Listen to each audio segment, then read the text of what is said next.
Okay, everyone, welcome to Grue, and thank you so much, you both, for taking time and coming on the show. I appreciate it. Thank you. Oh, thank you. Definitely, yes. So, like, the first thing I want to start out asking you both is, how did you get to be part of the film? So I'll start. For me, the script and the audition sides came across my desk in 2020. And I read it. I said, this is a wild ride. I never was really big into sci-fi. I never acted in a sci-fi movie before.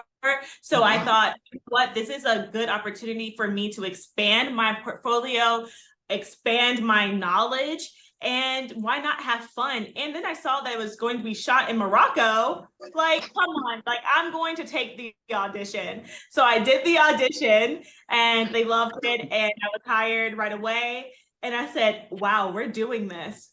We're going to go all in. Let's go. I was on a plane ride like 2 days after I found out I was cast. Absolutely, absolutely. You know, once I read this script and I was able to sit here and relate to George and the whole conspiracy theory mind frame, I was like, yo, Mhm. I need this. I want this. I got a passport. When do I leave? Awesome. I love it. I love it. And like that's another thing you're just saying about, like, getting to the mind frame to play like this kind of role. And this is a question for you both: when you're first reading the script and thinking, oh my gosh, this is another alien film, but it's much more than that. Like, it's a lot of twists, governments involved. And what did you both think when you're first reading the script and the characters that you're playing? I said, oh my gosh, Patricia is a real one. I said, I need to have Patricia as my friend. Like, I always say that Lumina is not just horror, it's heart as well.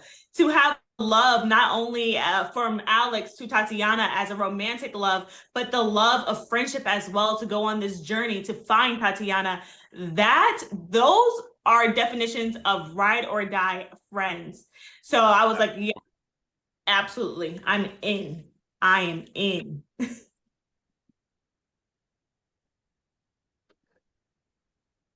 And what about you, Ken? So say the question one more time. When you first reading the script and you see like all these twists and turns, government that's bad, aliens, like what's your first thought of the script and the person Oh, you're playing? yeah, I mean, I was totally on that wavelength. I mean, just the fact that we have a movie that has all of this inside of it, and it's coming out, it's like, oh, they're really making this? Like, oh, we're not talking about this right now. I thought we were supposed to be like, shh. Like, no, we're doing this right now because I'm on the whole conspiracy theorist level, man. I love understanding what's going on in the world. It's hard to trust what's going on with the government. There's all kinds of secrets that go on with the government. Oh You yeah. know, and me, I'm like, hey, I wouldn't put it past them. I wouldn't put it past them. And this dude wrote a script talking about it. Oh man, we better go. We better go. Yeah, exactly. I'm making sure my phone's not bugged, and I'm sure this conversation is being recorded right now. Well, I mean, this conversation is being recorded, so I don't know. Exactly. Someone else is going to get a copy of this. They're going to be looking for us. Watch. I don't want any parts, Ken. Don't rope me into this. Her name is Sidney Nicole Rogers. Yes, sir. and and to get ready for playing this kind of role, this kind of film, did you both go and watch like any kind of like sci-fi or horror films, like alien films, anything like that? I skipped the movies and went straight to Google. I went straight to just research. I was like, you Right. know what? I don't have time for, to watch a 2-hour movie right now. I'm going to just research real life stories of abductees and get my research from them, from their mouths. Right, right. Yeah, Smart. I'm really big on sci-fi, man. And so, I was always in, Matrix and all of these films, I've always been into them. Star Trek, Star Wars, I've always loved seeing life existed on other planets or traveling and things like that. So for me, I was to have a movie or a sci-fi film, a script given to me that I'm able to explore it myself and go on this journey. It was just an incredible opportunity. I could not pass it up, and especially being able to shoot it in Morocco, where maybe the Yes. government might not be listening to the things that I was doing out there.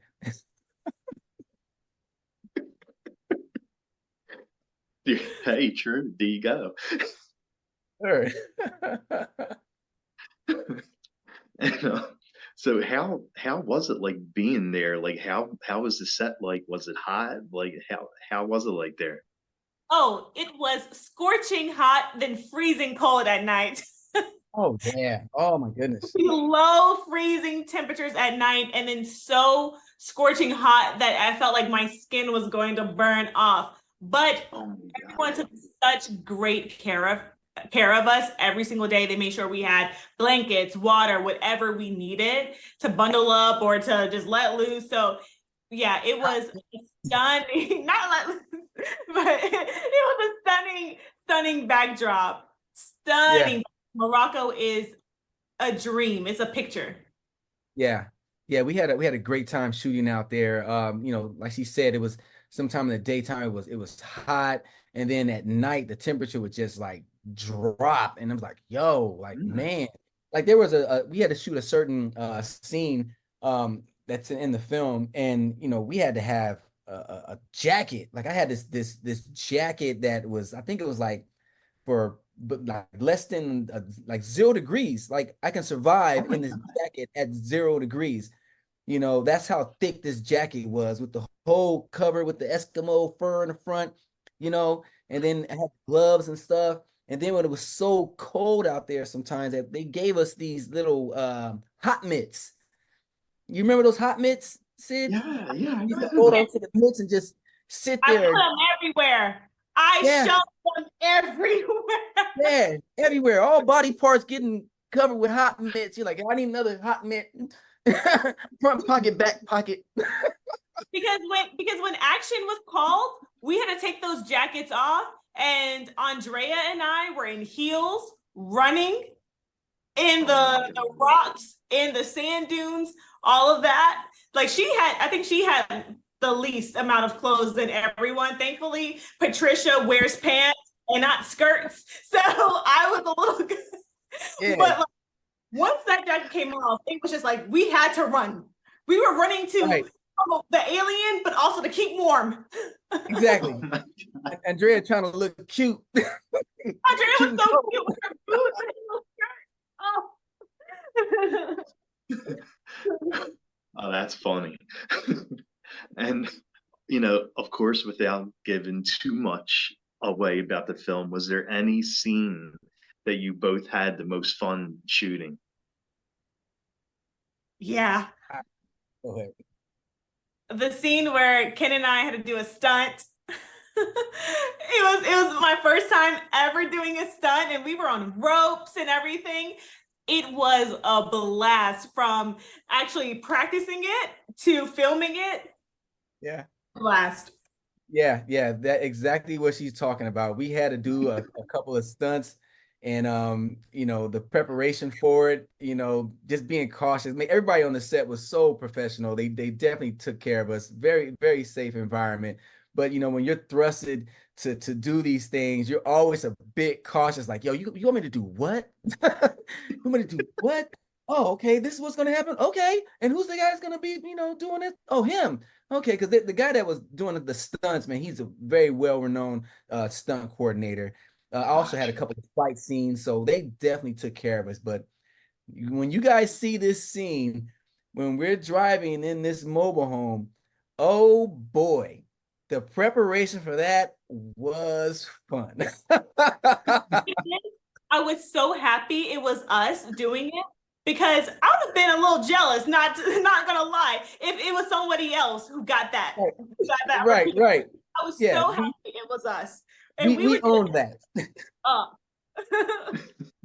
That was us. We own that one, man. I'm sure we had a couple of jealous cast members that was like, "You guys did what? Oh, shucks."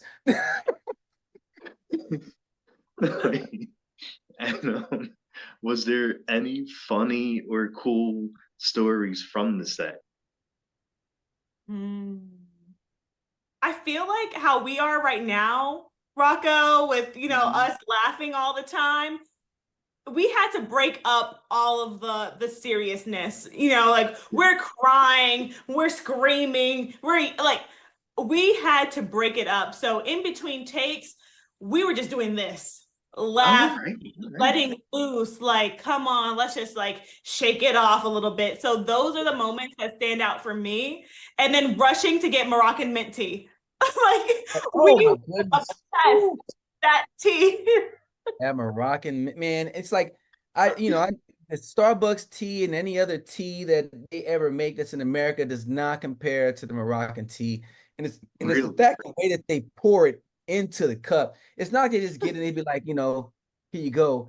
It's like they get it and it's like way up here and it Oh my drips God. down like it's like at least almost a yard up in above the cup and all the splashing the way the foam and the bubbles come up. I'm like, dude. And then you get the little sugar you put in there and mix it. I'm like, oh my goodness. I'm like, man, I thought I was gonna catch diabetes out there. I was drinking so much Moroccan tea. Yeah, I had to start saying no sugar, no sugar. No sugar, no mas, no mas. I'm sorry, you're Arabic, that's Spanish. No more. So good, so good. Great. Those are the great moments out there. And then they also have in Morocco when we were I would get up in the morning and go and eat these Moroccan pancakes. Ooh, Oh, that sounds good. MG. I ate so good out there. I mean, I was eating like all the fruit. Uh, uh, every strawberry was eaten, every orange apple. It tastes so different than out here in America. Because out here you got to buy your fruit, and it's like, oh, I'm gonna get the organic. Like out there, it is organic. Like it Yeah, tastes exactly. so sweet. And I'm like, dude, why can't we just eat like them? So delicious, you know. We were talking earlier the meat and the food out there, from the vegetables to the meat to I mean like there's I mean we sometimes you go to a grocery store and you're eating the food, you don't know when well, some people don't eat meat, but you don't know when that beef was You're right. put out on this place for purchase. Like out here in Morocco, I'm like, man, this is only 2-3 days old. This is fresh. Yeah. This dude right here, like, man. So I mean, it was fun. I had so many great moments outside of shooting the film, just hanging out with the cast and the crew, hanging out with Gino and Linda and Hudson, the whole crew, the staff. We had such a great time being able to just come together as a family to make this project come to life. It was like such a celebration. At the same time, we were able to get this film done and it looks amazing. And I can't wait for everyone to check it out and watch it. Definitely. That is a really good pitch. I like that.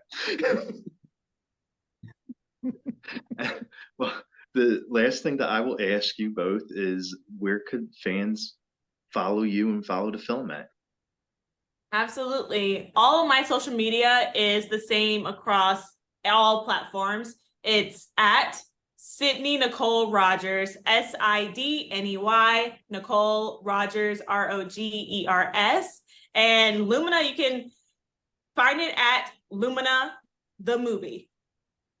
Yep. .com. Yep. And me, I'm on Instagram and Twitter. My tag is at IAMKENL. I am Kenel. Hey, holler at me. Tell me what you think about the movie. We definitely enjoyed making it. And if we ever do a part two, which I probably won't be able to participate in because of unforeseen situations. But yeah, holler at me. I'll be back in Morocco. I would love to go back. Let's have a Lumina reunion in Morocco. Definitely. Well, thank you both so much for doing this. I appreciate it. Oh, thank you so much, Rocco. You're great. Morocco. Thank you. Bye. Bye-bye. Bye-bye.